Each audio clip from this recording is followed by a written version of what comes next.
Okay, let's wait for a few of them to come in first. Let me just see.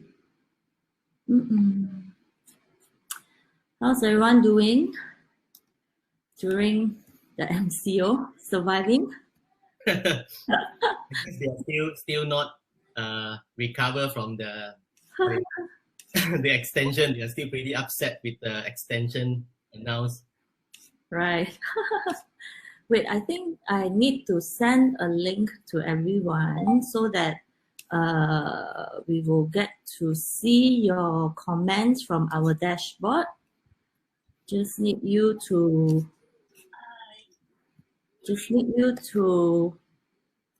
click on that to allow access, be live access to your comments so that we are able to see your comments from our dashboard. Okay, let's wait for a while. Hi Ashraf, hi Sui. Okay. Good morning, Leonard. Hi Stuart. Not bad. Sunday morning, everybody will be sleeping until like yeah.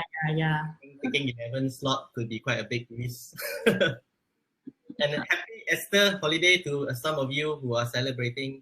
Yeah, I know some of you are doing some virtual prayer right now. Okay, we wait a while more, then we start. Okay, please allow live access so that we can see your happy comments.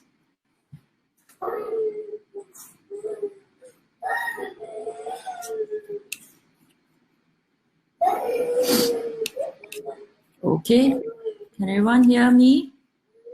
Sound check okay? Sound good? All right, good morning.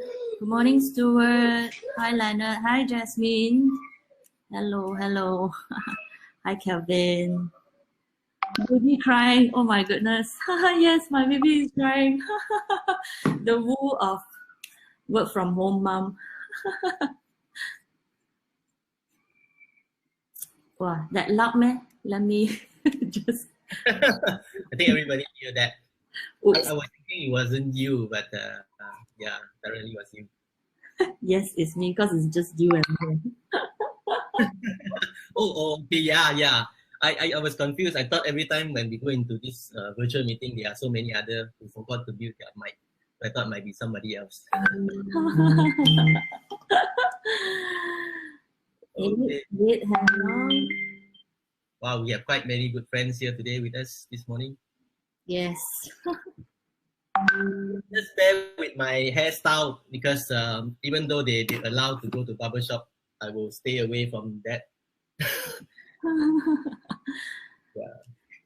Okay, so shall we start? Hi, Nikki. Hi, Satya. Hi, Marcus. Oh, hi, bro. Yes, work from home is the way to go. Yes, correct. I think slowly we are so used to it, and probably find a bit difficult to go back to office, even when they allow us to go back in the 2 weeks time. Oddly, actually, I'm very used to work from home already lah. Since 10 years back till now, I've been working from home. Okay, so a bit of discipline, I would say, right? When you're forced to do it, you have no choice. Then you will find ways. If not, you probably will just say, "Oh, this is not the right place," and you just find a reason to go to the nearby Starbucks and all these places to hang out and work from there. That's what I used to do when I first started to work from home. I couldn't stay at home because it's so comfortable. I'll just go down and make some coffee and I watch the TV for 5 minutes, and then never mind, I'm tired, I sleep for 10 minutes. A lot of stupid excuses. End up the whole day, I didn't do anything productive at all. Yeah. So now the MCO has already been extended to 28th of April, which is 2 more weeks. What do you all think? Because in many countries like China especially, they were the first one. Their lockdown took about 3 months. So they are still partially lifting up the MCO. I think in Malaysia, we could actually go beyond April. I think May could also be possible. What do you think? What do you guys think? Do you think it will go way way beyond April? Of course, from the business standpoint, I think most of them will hope that they can back to business immediately. But I guess from the nation security and also the health of the rest of the public, I guess we have really, for the last 2 weeks, it is really a very important moment for us to hold on. And if we can't, I mean, we have already stayed for almost a month, more than a month. Okay, why can't we just stay on for another 2 more weeks if that is going to be a better solution for all of us? I mean, we just have to stay on for 2 more weeks lah. It wouldn't really kill us. Yes, it's a bit painful now lah, but I would strongly suggest that we. I saw some organizations have actually wrote to government and urged them not to open up the office hour for some of the industry that they have proposed 2 days ago. I guess that's the right decision. They shouldn't take this easy, even though we don't see the sign of scaling up in terms of the numbers of patients, but that doesn't mean it is okay. Like you say, China took 3 months. We are just about a month, and what makes us feel that it is safe now? So there's still a lot of time bomb everywhere. I guess we just have to stay on for a while. Yep, Sui say, I think for sure, even after MCO lifted, scared to even leave house like normal. Yeah, we also see that it's going to be a lot more social distancing, even if the MCO is lifted. So many people think that it's going to be way beyond April. It's good that we have a plan for this, just so that we will know that it's going to go way beyond April, which Insider News is saying that, yeah, it's going to go way beyond April. Okay. Jasmine says, like Singapore, they open up and close again. Yeah. Kelvin says, fasten business transformation. Yeah. And also, Kiam Fee says, if Raya Bazaar starts, then it may continue to June. Yes, definitely. Actually, I cannot imagine if the Raya Bazaar goes on and everyone gather again. I think the curve is going to go all the way up again. I think what you say is pretty correct. That's what I worry the most, because it involves a bit of a sentiment, because now it is about politically and religious issues. So they might want to do it just because of some reason, but everybody knows that it's not a good idea. Even though you open up for drive-through, it's also quite dangerous, because you just encourage people to go out. Yeah, that is something that the government seriously have to consider. So Max also says, in Korea, although it has been 0 case for some time, recently just had another 91 patients that has been recovered, positive again. Yeah, that's really very scary. So what are your views? I think Gan actually did a lot of research into the new norm, which is why I told him we should collaborate and also come up with something that we can help the business owners to stay relevant and resilient. And Gan, perhaps you would like to share with us your views on the new norm. I think I spent quite some time ever since before the MCO. I already kind of I don't say I predicted it, but I see that is something that we cannot avoid. We have seen what happened to China, and the impact already quite severely obvious to all of us, that the impact is affecting the business. So I took some time to look into what has changed the Chinese business. In fact, Chinese are pretty amazing, because they react really, really fast. Set aside all the political reasons, I think what they have done so far actually set a sign of what will happen to us in Malaysia here, even after the MCO. So I took some time to really look into what happened to this new normal that everybody are curious about. So the term new normal actually is something not new to us. I'm sure you heard about this movie called Everybody's Business. Back in many years in Singapore, there's this movie talk about Ministry of Toilet. If you remember, that was a story talking about the hygiene issue. Everybody was not cautious about it, and end up they dump all the waste into the drain, and it explode, and there is a outbreak of bacteria, and eventually the whole nation is in trouble. So the ministry that handled it was quite fun. They called it Ministry of Toilet. They basically handle all the toilets matter. So that was actually a sign of new norm if you read that movie carefully. Because what happened after that incident, a new sets of practice, a new habit has been developed. People get more careful. People are more hygiene, and they respect all the gloves, the mask, and everything that they need to do, especially if they're in the F&B industry or even when they are at home. So I guess that is what I meant by new norm. A new norm basically talks about something that is so impactful that has happened and forces you to change the way you work and the way you live. So that is something that is happening now. But we probably can't see that obvious at this moment until maybe another 2-3 more weeks. When you go back to business, you start to realize you're no longer dealing with the customer the same way. You're no longer attracting the same customer because of the old ways that you're doing. So I want to bring these new norms into business. So for those who are sensitive enough, probably you look at this as something that will trigger you in finding a better ways to deal with your customer after the MCO. Even now, it is already affecting us. So some of these patterns are actually embedded in already. It's a matter of whether are you taking this seriously into your business, or it's just something that you think is changing your personal habits. But something very interesting, because I read an article yesterday from one of my organizations, then they sent over from US. They talk about there is a 10 new world order has been formed. Meaning before we talk about the new norm, the world order actually is the one that orchestra the new form, the new normals in the next many years.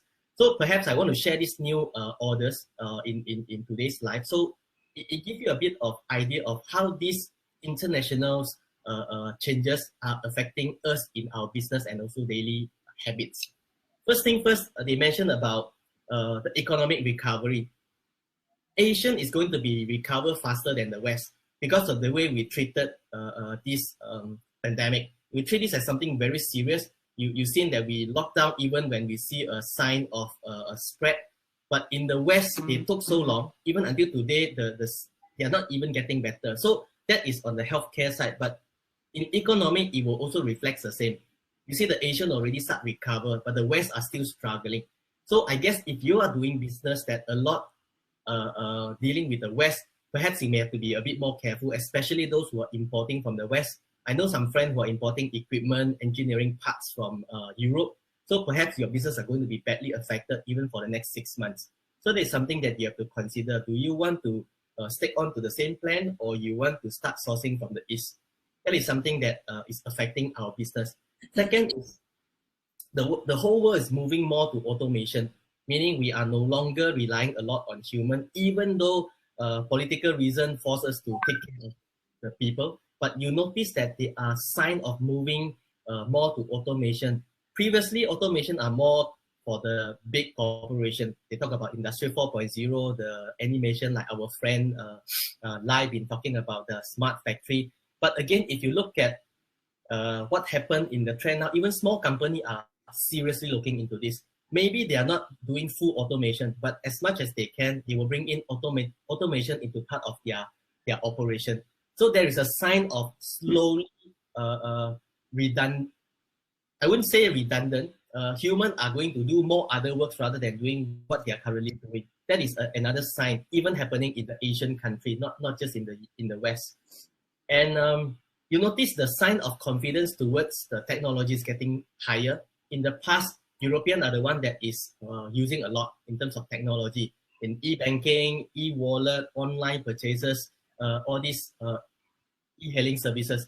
But Asians are still a bit more skeptical. Even until today, I have friends who don't have an e-banking, online banking account. To them, it's like, I cannot trust the so-called the online. There are a lot of cyber crime and all this. They just couldn't believe that technology is the way forward. But when you're an NCO, you basically have no choice. They are forced to do it. So I believe they are going to be a shift of more towards the technology in terms of the way they deal with the financial technology as well as the procurement. And surprisingly, this is something new to me. It's going to be a downward trend for business travel because they realize that not everything needs to travel and solve it up. You can actually use a video conference facility. Instead of just meet physically, you can just meet remotely by using video conferencing, which is what we are using currently. So that is going to be increasing.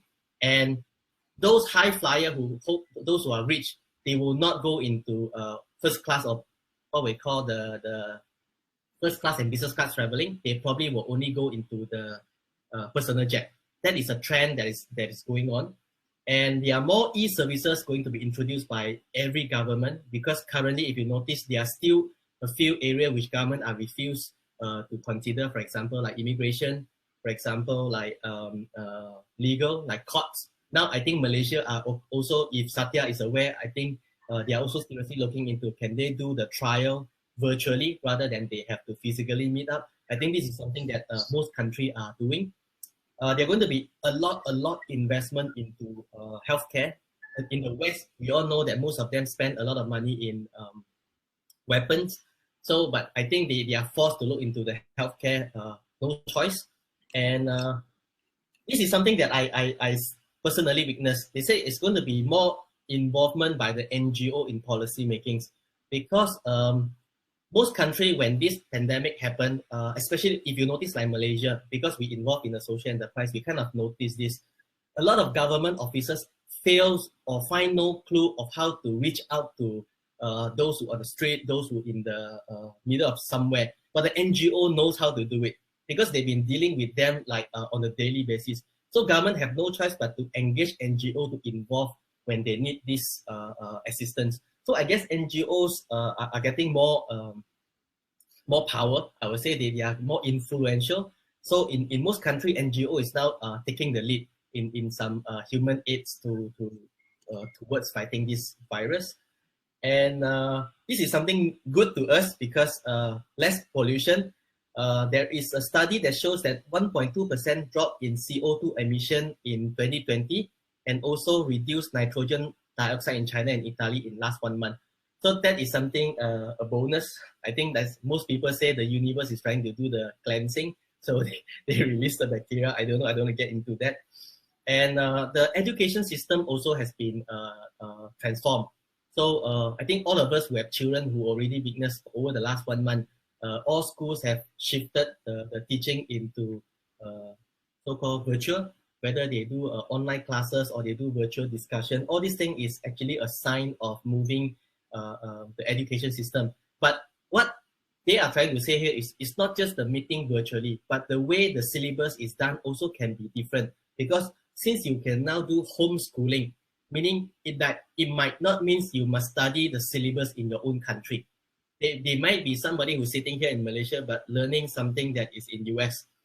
So it doesn't mean that I'm here study for SPM or PMR and I have to basically go through the process virtually. No, what they are trying to say here is it's going to be cross-border learning. That is what is going to be reshaped. And last but not least, this is something that I don't understand, but it's one of it. It's happening in the Middle East. I think in the Middle East, there are signs of more confidence to the local government. So I guess this is what the new orders that is affecting the whole world. But coming back to what is affecting us back in Malaysia and what are the new normals that basically worth us looking into, I think I've actually done an articles. For those who know that I actually have a website called captainamerican.com. I actually prepared 5 articles. Ever since this thing happened, I wrote 5 articles. Probably it's not fast enough because my English is not that great. So that 5 articles basically talk about crisis management. And I kind of hope that you go through these 5 articles because it is actually very carefully arranged. Step 1, 2, 3, 4, and 5. There are 5 steps and tips that basically you have to understand. First thing first, when we go into crisis, our what do you call our natural reaction is we go into panic mode. Okay, when you are in the panic mode, you usually do a lot of stupid decision. So what I suggested in step 1 is basically you go into an area where you build new relationship with the stakeholders around you. So I suggest you read article 1, 2, 3, 4, 5 in that sequence. Okay, where the step 1 is talking about how do you calm down and eventually deal with that crisis in a more logical manner. As a leader, we have to be a bit more careful in dealing with people around us. We can be very upset and angry, and we can just piss off anyone around us. But are you going to just shut it off, or are you going to continue your business? If you want to continue your business, you really have to carefully think of what is next. You're not preparing for now, you're preparing for future. So what I suggest in the article number 1 is look into the crisis carefully and redefine the relationship around you, talking about the employees, talking about how you deal with your customers, your bankers, and your suppliers. So that's article number 1. So article number 2 talks about what do you mean by your cash flow? Okay, how long can you sustain your business? You have to really go into it and understand your burn rate. Okay, you don't simply cut your cash supply, because some people I notice they will just go and pressure their customer and say, you have to pay me, if not I'm to take legal action. Okay, but then their supplier come and pressure them also doing the same. So there is a bit of haywire in cash flow management. So article 2, I want to emphasize more on how do you handle the cash flow by looking into the short term possible. Okay, how do you survive through this short term period before you talk about how do you recover. And article 3 is talking about cost rationalization. Most of us, when we go into panic mode, what we do, we start to cut costs. We retrench our employees, we do a pay cut, we force them to go into what you call redundancy exercise. But you have to seriously look into the pros and cons when you do that rationalization. And article 4 is what I am going to talk about today a little bit, where it is more of the new norm that is important to you. I have my own way of looking at the new norm, but I'm not sure whether you guys are thinking the same. I seriously hope you can also comment and tell us whether the new norm that I mentioned later on, are they something that is relevant, or are they something that I'm over thinking about it? So perhaps for those who are new, who are in this life, tell me and tell us what are the new norms that you have discovered that you think is relevant, and maybe I'll take some time to go and find out more so that I can update you guys later on. Okay, and of course the article number 5 is talking about when you know the new norm, how do you design your playground. So that 5 articles is what I wrote in the website. So I strongly suggest you go and take a look. And for today, I have handpicked a few new normals that I think is quite relevant, and I like what already been happening. So this is something that I want to share with you. Hopefully it is something relevant, and you may take this as part of your business. One of the things that also mentioned in the New World Order is about the health consciousness. I noticed a lot of people look at this as something like what happened in the Singapore movie. Yes, people from now on are getting more cautious, health cautious. They are more careful dealing with hygiene. They look into the use of sanitizer. They mop the floor quite often. They wash their hands very often. But that is what affecting you as a person. As a habit, it affects you. But how is it affect your business? Before the MCO, I noticed one company who did it very, very well. I cannot name the company name, but you all know this company is quite big. So what happened is, before the MCO, most retailers or pharmaceuticals company, they import a lot of gloves and masks and sanitizer. So of course, they have to sell it more expensive because of the shortage in supply. So everywhere you go, you are either seeing the pharmacy put a label there, face mask habis, or some even put there, no more sanitizer. So shortage is everywhere. But this retailer is very smart. What he did was, he import quite a big container of this glove, but he's not selling it. So he put it in the store and said, for all customers who walk into our store, we care about your safety, your health, and also our employees. So we advise you to take one and wear when you shop in our store. So we all understand the mask is not an expensive item, but by convert that idea into a purpose, Okay, that simple product convert into the purpose that tell the customer that we care about you. We are not here to sell it expensive to you. We give you for free. But when you shop inside our store, make sure you wear it. So I have seen some shoppers who basically go one round and come back and wait for like half an hour and go back again. Okay, those are some tricky fella lah. But what I'm trying to say here is they created a picture that yes, I'm a retailer, but at the same time I care about my consumer, I care about my customer that shop in my stores. I think as a business we have to think a little bit deep. Like this retailer is actually very smart. To me, it's not about taking short-term profit by selling something with better margin. So if you are in a business environment where you have a chance to deal with health and you want your customers to be more health conscious, I suggest you think about how do you translate that into a message to your customer rather than force them to do something that you want them to do. So this is a new norm that I see as a trend, and I think it's already shaping a lot of F&B industry. So if you are in... I also want to point out, because at this time now, when businesses try to pivot their main business, I see a lot of them are jumping into selling masks, sanitizer, yes, which is something that they are not doing. So I would suggest that rather than doing that as a short-term solution, why not think of something more creative that is related to your business, but it's something out of the norm, but it's still related to your business. Something like, for example, piano lessons. Used to be in the US, it's a norm that they teach piano lessons online. But in Malaysia, we are always slower. So if we can adopt this kind of concept from the overseas, which is already a norm in their country, I would think out of the box, go and do a survey on what overseas are doing with your industry and see if you can apply it online for your business. I would think that would be a better way rather than you change shift and focus into a new uncharted business which is not related to you. Like for example, mask. How long is it going to sustain you? Right? So like what Jasmine says, something can sustain long term. Yeah, like okay, like for Jasmine, you know, like the event industry outside, I mean in overseas, they are now already adopting virtual conference, virtual events that they can pivot, I mean like break out into a private room where sponsors can actually promote their businesses. So I think for now, for us now in Malaysia, do not just stick to, you know, your comfort zone. Go and do research, something what overseas are doing, and see if you can apply it to your business online. So like for Jasmine, I can suggest that you look into platforms like Hopin.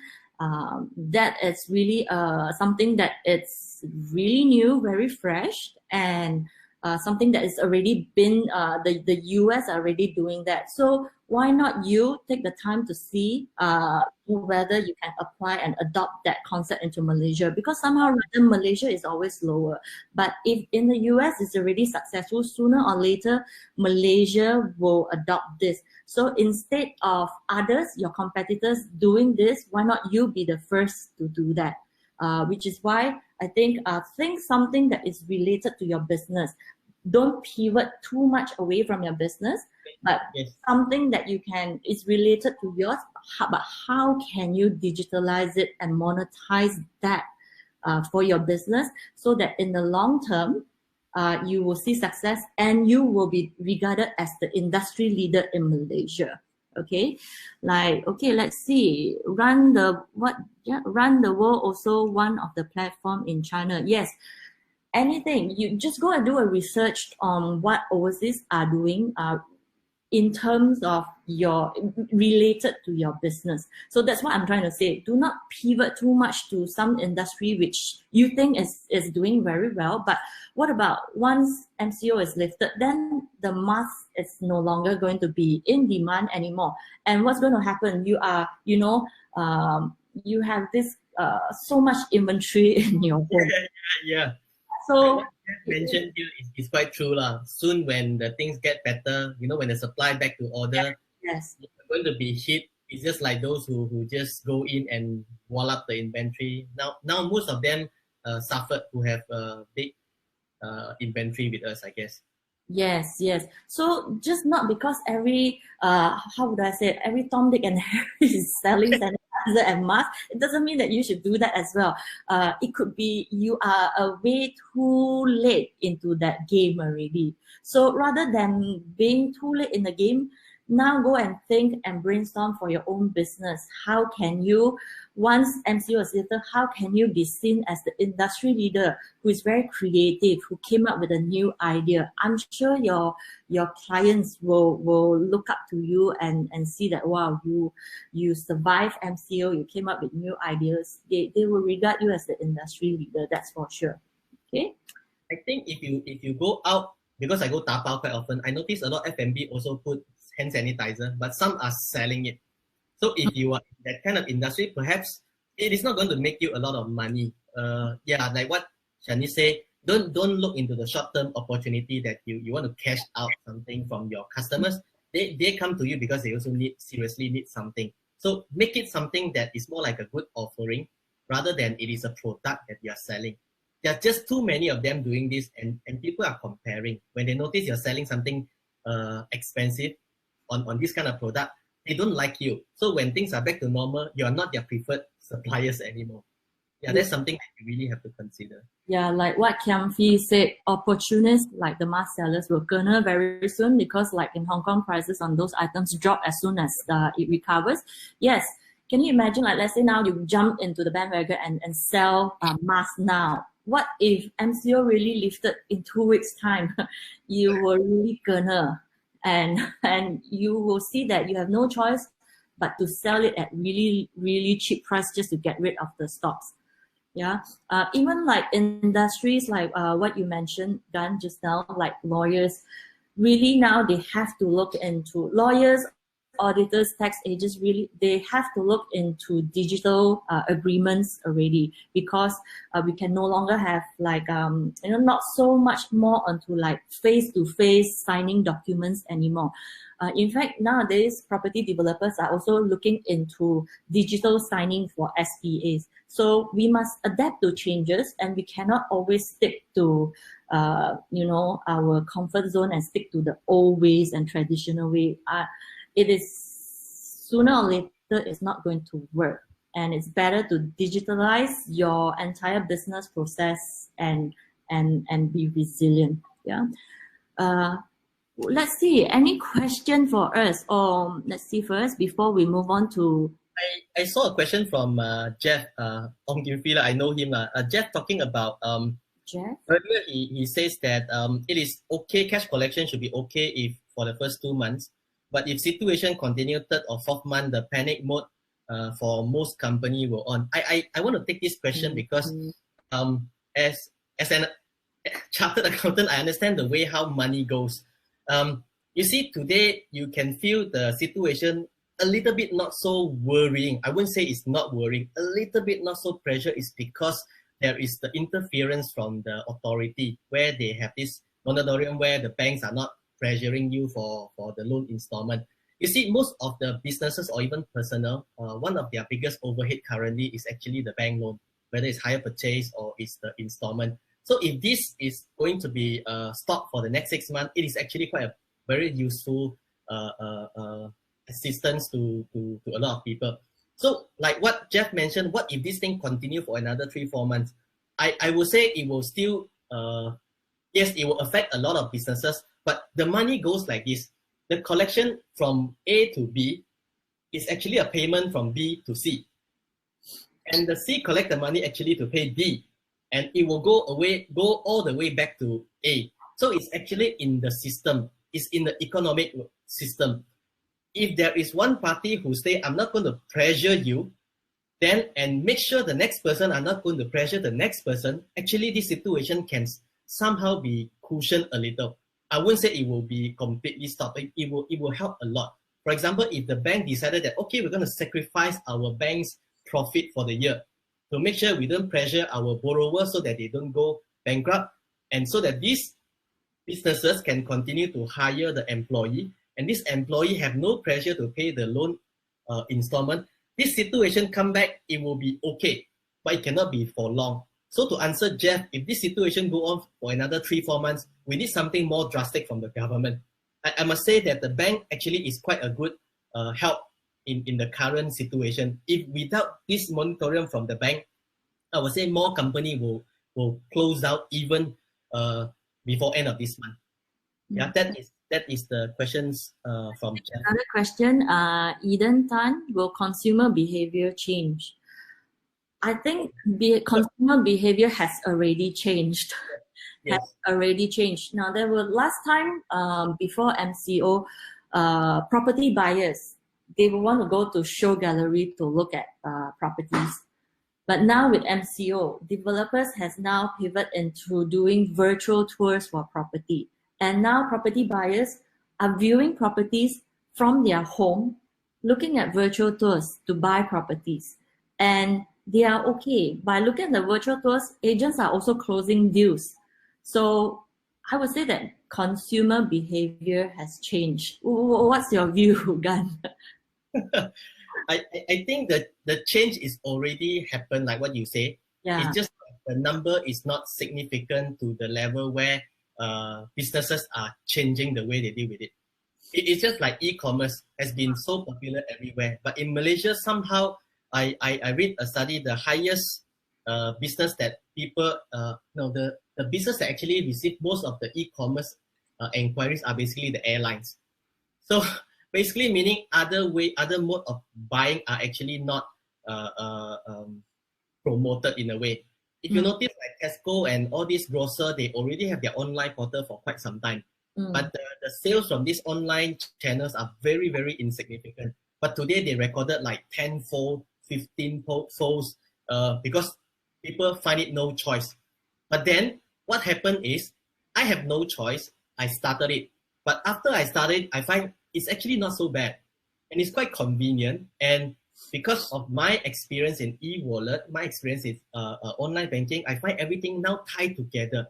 I just need a mobile. I can get things done so easily. The earlier skeptical and about security and the non-familiarity with technology become no longer an issue. I think the habit is already changing. It's just that this MCO has forced it to change faster. Yeah, whether the thing that I want to mention here is the new norm is already formed, but we know what is happening. But the application of our strategy got to be very different from one company to another company. I've been hearing a lot of people, like for example, I need to have an e-commerce, set out a website, start selling. I don't think that will work. Someone who is in a training industry, everybody go into webinar now. Let's do one. But they don't know how to reach out to people. They are not doing well. So what I say here is there are so many people talk about the new norm and they understand what has been changed. But again, the application to your business is what lacking to it. You've got to understand your business, your customer that you want, the customer that you're currently servicing, and the channel that you're reaching out to them. If you can't connect all these things together, whatever changes you make to your business are not going to make any significant impact to you. Yes, I also agree because I also tell my students all the time, doesn't mean everyone is on Facebook selling something and advertising on Facebook. It doesn't mean that you should also do that. We have to do research first. That's very important before we decide whether we want to place ads on Facebook. And there's actually a lot of avenues where you can place your ads on. It doesn't mean that everyone is on Facebook. You have to be on Facebook as well. Firstly, we need to identify where are your customers or your audience are hanging out. If they're not hanging out in Facebook, they're hanging out in, for example, LinkedIn, then you have to pay attention to LinkedIn. It doesn't mean that you have to run ads on Facebook. It's not how it works. Okay, so firstly, we need to identify where our audience are hanging out, and from there we decipher and we come up with a new strategy plan for your business, so that in times like this, how can you thrive? In pandemic mode like this, how can you thrive and still be able to deliver your services and your products to your clients? It can be pre-order now and then you sell later, but the key thing is be able to bring out value to your customers, so that once MCO is lifted, your business can then move on at a very fast speed, rather than after MCO is lifted, then you start all over again. That is really very slow already. Okay. I like Jeff. Jeff gave me a lot of tough questions today. Jeff, He said, what do you think for the next business or product after this month or after the pandemic? If we were to opportunities to sell masks, we shall do it like January or earlier. So I have this thing that always in thought lah. If you want to do something, for example, if you want to think of what is best for your business after the MCO, you probably can refer what is happening to China now, because they have gone through the process already over the last 2-3 months, and what evolved in their business ecosystem now is exactly what are going to be mimicked into many countries. Of course, not 100% of it relevant, but it's good to take a look and find out what those changes are you able to pick and modify and suits your current business. I think it's, instead of invent something new that you have no idea how to do it and try and error and spend money, why not just look at what the Chinese is doing, and if they are doing it well, why not just use that idea and copy and make it as part of your business. So instead of decide what to buy and what to sell, you just go out and just, now it's even easier because you can virtually do shopping. Go and find out what is happening in China. It's actually good for you to explore ideas from them now.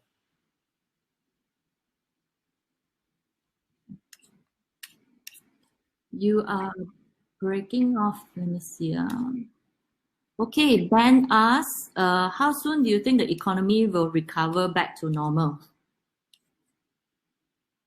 Okay, first you have to define normal. I think I'm probably very optimistic in the way I do things, but I cannot speak on behalf of others. But I think when you say normal, it is more of sentiment rather than the actual economic data.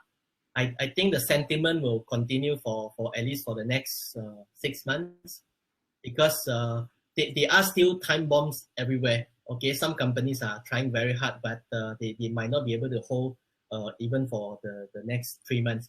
So I believe, if you ask me if it's economic, I will probably write off 2020 already. So forget about doing anything great in 2020. Just look into the surviving mode, and if you are able to do better, that is a bonus. Because the more positive expectation you put it in, I worry you're going to dump in more resources and the result might not be there. I'm not saying that you shouldn't invest or shouldn't be positive. You have to be positive and invest with strategy. The application of a strategy is actually the key, but I doubt most of the businesses today have that strategy, because they are still in panic mode, and they are just trying to create rescue plan rather than a long-term plan. Because I talked to quite many of them. I told them that, you're going to look into longer term. They say, no, if I can't even survive the next 3 months, why bother about 1 year? So I can understand the feeling, but if you're going to think like that every time, I'm sure, yes, you might recover in 3 months, but you can't go very far. Because at the end of the day, it's talking about a strategy. Don't look at 3 months as a strategy. That is not a strategy. So to answer Ben, I think I probably look at 6 months. Yeah. 6 months. Do you think industry like travel, those will need longer time? Because I think it is not just Malaysia alone. Even let's say we are all free from the virus, but the supply chain is affecting us. The production from China is affecting us. The customer from the West is also affecting us. if there is no buyer, even though you have full capacity in production, you're not going to make it. And you are not the only supplier in this part of the world. You're going to compete with so many others who are also slowly recover. So I would say it is something that we cannot control. But the domestic consumption is going to be the key recovery factor from the economic standpoint, meaning we have no choice but to look into the government spending to be the key driver of the recovery. Okay. Do you have any more points? Let's see. Any more questions for both of us? I think the new norm now is work from home, remote control your workers from home. It's more about remote work culture now. How you structure your core values with your staff, and at the same time being able to oversee their progress and status from your home, right? China being productive production.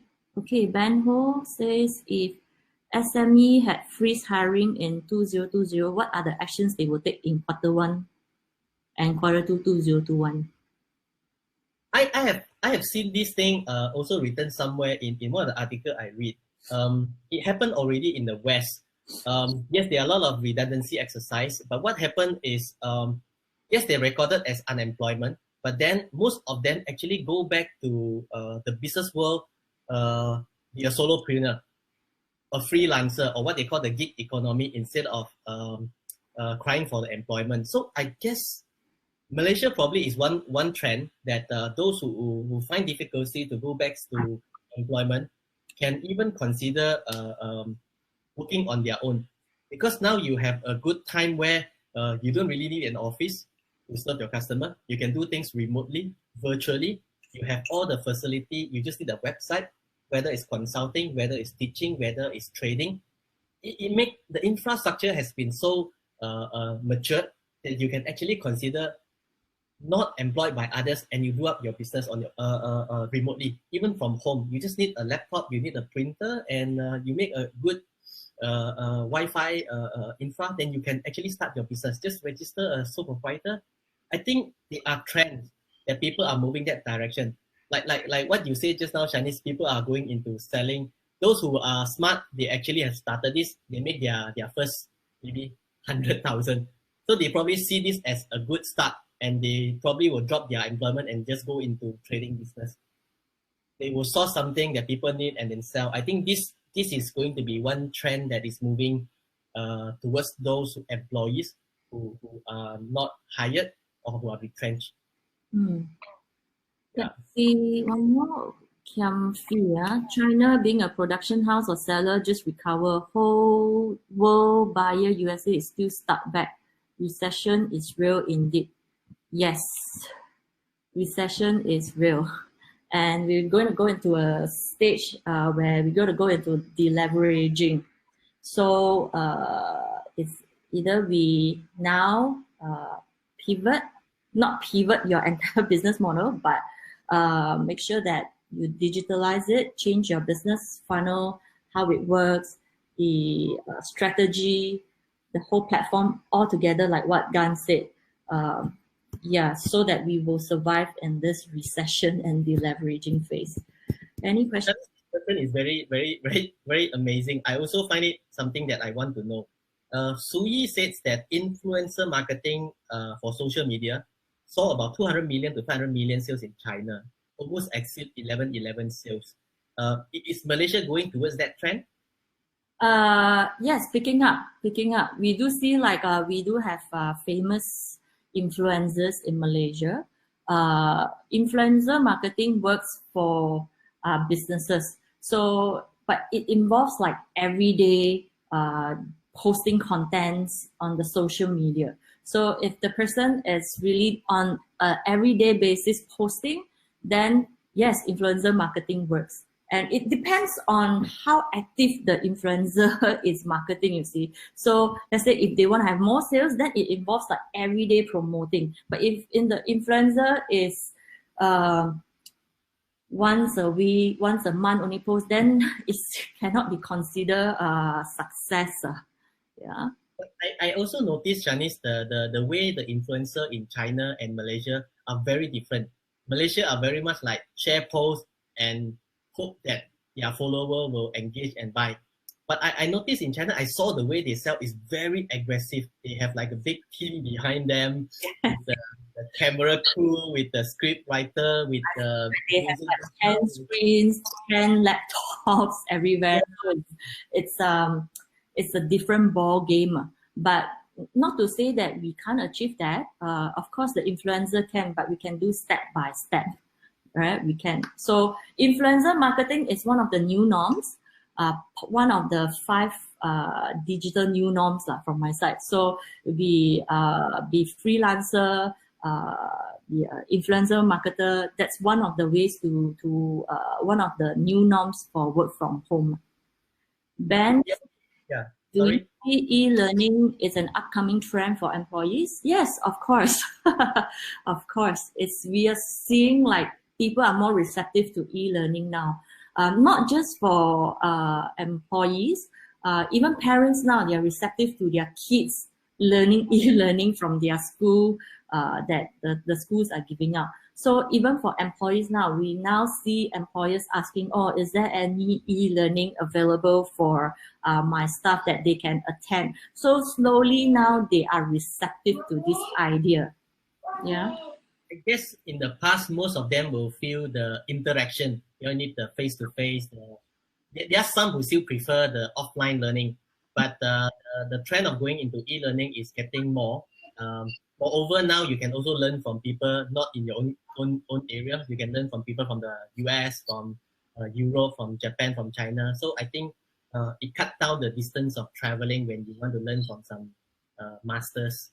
Yeah, I think that is also very important. Okay, Marcus say, do you have programs to help entrepreneurs go online and leverage on this new trend if influencer marketing is not the way to go? No, I'm not saying influencer marketing is not the way to go. I say influencer marketing is the way to go. It's one the way to go. I did not say it's not the way to go, Marcus. Influencer marketing is one of the way to go. Yeah. Now, more so, businessmen should be more towards influencer marketing. So, yeah, good question. We do have a program that we have planned out, me and Gun, to help entrepreneurs to digitize their programs online. I mean, their business and services online. And I'm going to share with you all in a couple of minutes. But before I go into that, Gun, you have anything else to share? I think the only thing that I have to keep on emphasizing is we see a lot of strategy around, but don't copy. Don't just copy. Look into the application to your business. Check whether it is relevant or is applicable before you mimic that strategy into your business. I have seen many who basically just read a book and found the good strategy and they start applying it. So, and that is a bit dangerous. It's just like taking a medicine, read the prescription, and just take on your own. Doctor always said consult a doctor before you take the medicine. So likewise, solution and strategy in business. Don't just copy. Find out whether the strategy is relevant and the solution is workable for you. The application is far more important than the theory. Yeah. That's what I want to emphasize. I think that's also one of the things also that I want to bring up. Like, there's just so many free talks out there. Coaches, trainers, all giving free talks. But the thing is, after that, once it ends, what does it happen? How do you do that? How do you apply the knowledge that you learn from all these free talks into your own business? Learning and applying is a different whole thing. So application is important. Learning all these skills but not applying is equivalent to not doing anything, right? So, all right. So I just want to share with you something that me and Gun has come up with. Let me just show you the slides. Okay.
Hello, can you guys?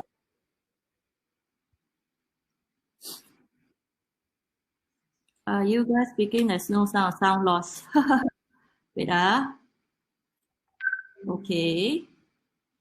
Everything okay? Can you hear us? Hello, Can't can you hear hear us? anything. Okay? Can hear? Can you hear me, Jan? I can hear you, but others, can you hear us?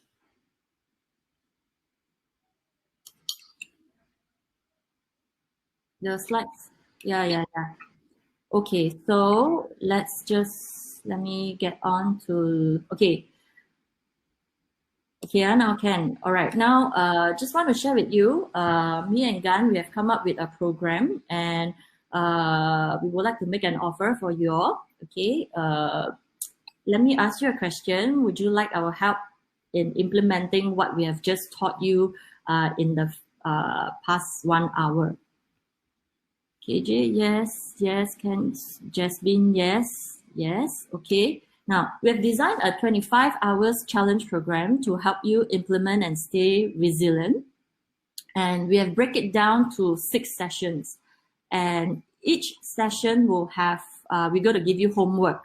Yeah, we're going to give you homework. And I'm going to share with you in a bit the page for you to visit. Now, if all this was to help you start implementing the new norm and also not be left behind, do you think it's going to be worth it? Elsa, yes, okay. Yeah, money is actually a tool for exchange, and you spend money to get something greater in return, okay? Shifting your disposable income from liabilities to assets and spend it on something that you know can bring you long-term fulfillment for your business. And of course, each month the money will come back, but time does not, okay? Now, if we leave you now, you actually go back to your old habits, okay? Yeah, Yanni say definitely. Yes, we know.